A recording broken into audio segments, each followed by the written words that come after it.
Bien-aimés du Seigneur, et si nous parlions de l'amour qui est conjugué à tous les temps en ce monde, sur cette planète, l'amour qui n'a pas de culture, qui n'a pas de langage, mais qui est lié à la personne, à l'être humain. L'amour qui peut se décliner comme étant Eros, Philia ou Agapé. Chacun de nous a une expérience de l'amour comme sentiment et nous sommes appelés à vivre l'amour comme personne, comme rencontre d'une personne, le Verbe fait chair.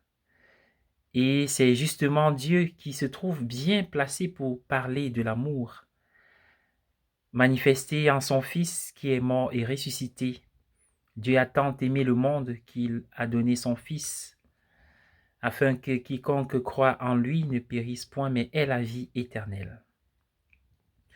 L'amour, nous sommes invités à aimer le prochain avec l'amour de Dieu. C'est le sens de aimez-vous comme je vous ai aimé. Aimer le prochain avec l'amour de Dieu, non pas avec notre façon à nous d'aimer, car il nous est souvent difficile déjà de nous aimer. Il y a des situations où nous nous détestons. Il y a des états où nous nous haïssons. Nous sommes pourtant capables d'amour, car Dieu l'a bien voulu. Nous voulons parler de l'amour comme ce qui renouvelle, qui refait toutes choses nouvelles. Laissons-nous être portés par l'Écriture, par la vie du Christ et des premières communautés chrétiennes telles que décrites dans la Bible. Bien-aimés, dans le livre des Actes des Apôtres, on voit ceci proclamer la bonne nouvelle, annoncer à tous les peuples la merveille de la passion, de la mort et de la résurrection de notre Seigneur Jésus-Christ. Et les anciens Hébreux réalisent que eux qui étaient le peuple élu ne sont pas les seuls à être des destinataires de la bonne nouvelle, car les autres nations, les nations dites païennes, les gentils, avec lesquels ils avaient plutôt des relations tendues et à distance, eux aussi s'ouvrent et accueillent la parole de Dieu et se livrent pour la conversion, pour le baptême. Et voilà que à Thessalonique, ils vont, pour les Barnabés, encourager le peuple à rester fidèle à la parole du Christ et à avancer sur le chemin qu'ils ont maintenant embrassé. Et lorsqu'ils porteront témoignage auprès des autres apôtres à Antioche, ceux-ci se réjouiront de ce que quelque chose d'extraordinaire est en train de se produire. La nouveauté de l'amour est aussi visible dans le texte de l'Apocalypse, où on a un visionnaire qui révèle ce que lui fait voir le Seigneur. Et celui qui siège sur le trône de dire, « Voici, je fais toutes choses nouvelles. » Le visionnaire dit, « Je vis une terre nouvelle, un ciel nouveau, la Jérusalem nouvelle. » Oui, cela arrive parce que la royauté, la gloire, la puissance, l'honneur sont rendus à celui qui est, qui était et qui vient. Comme il est dit dans l'évangile de Saint Jean, l'heure, voici que je suis glorifié, et c'est le Père qui est glorifié en moi. L'heure de la glorification, c'est l'heure du triomphe final, total, lors de la parousie. Quand Dieu sera tout en tous, il n'y aura plus, comme dit le texte, ni pleurs, ni cris, ni larmes, ni grincements de dents. Voilà une parole d'espérance qui peut nous aider à tenir fort et ferme dans les jours que nous traversons. Être capable de relever la tête, de repartir et de nous dire, nous n'aurions pas vécu pour rien. Le Seigneur nous a donné la vie et cela a un sens pour nous.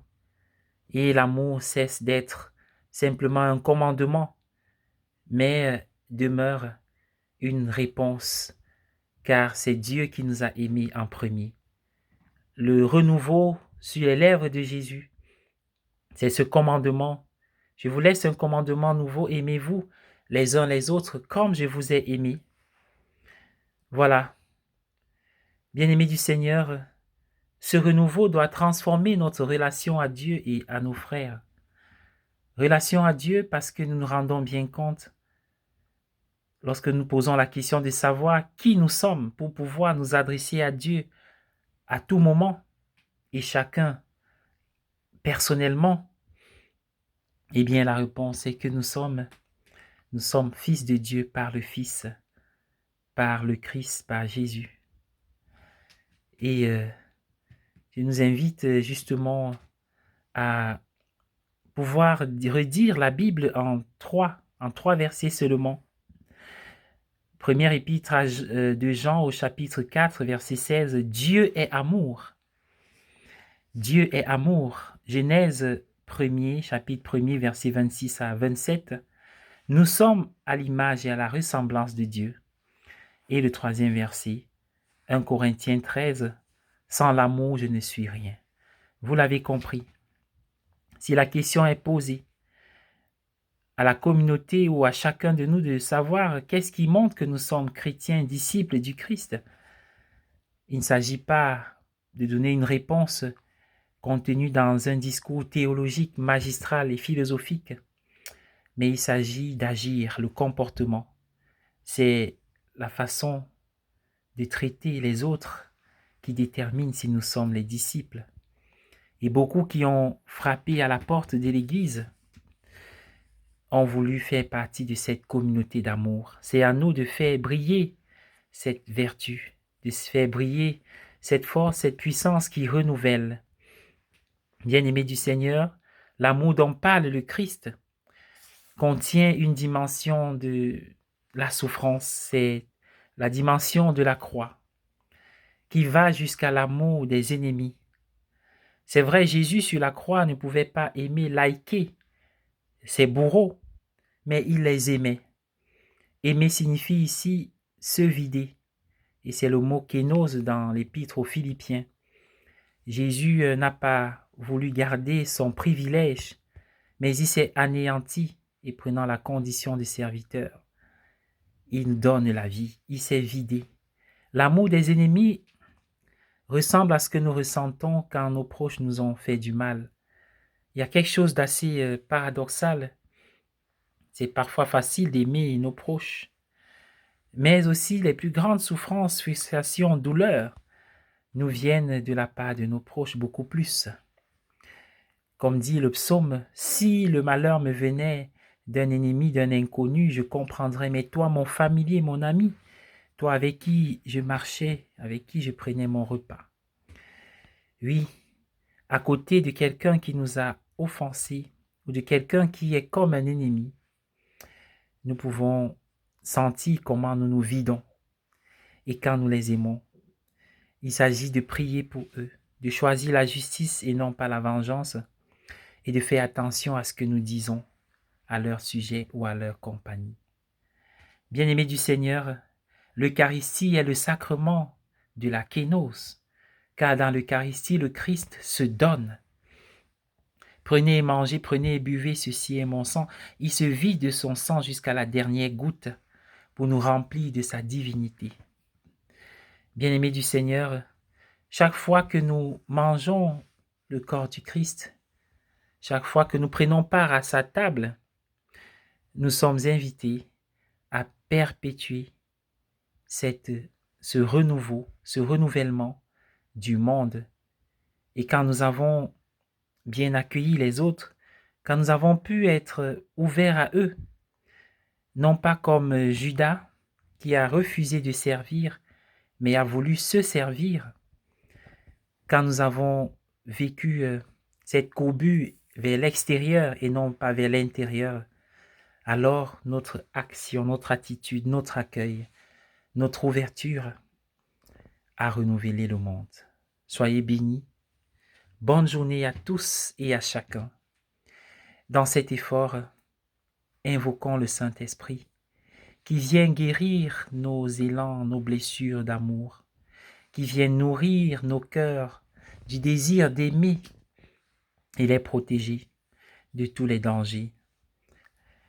L'Esprit de Dieu est versé, l'amour de Dieu est versé dans nos cœurs par l'Esprit Saint qui nous a été donné. Soyez bénis.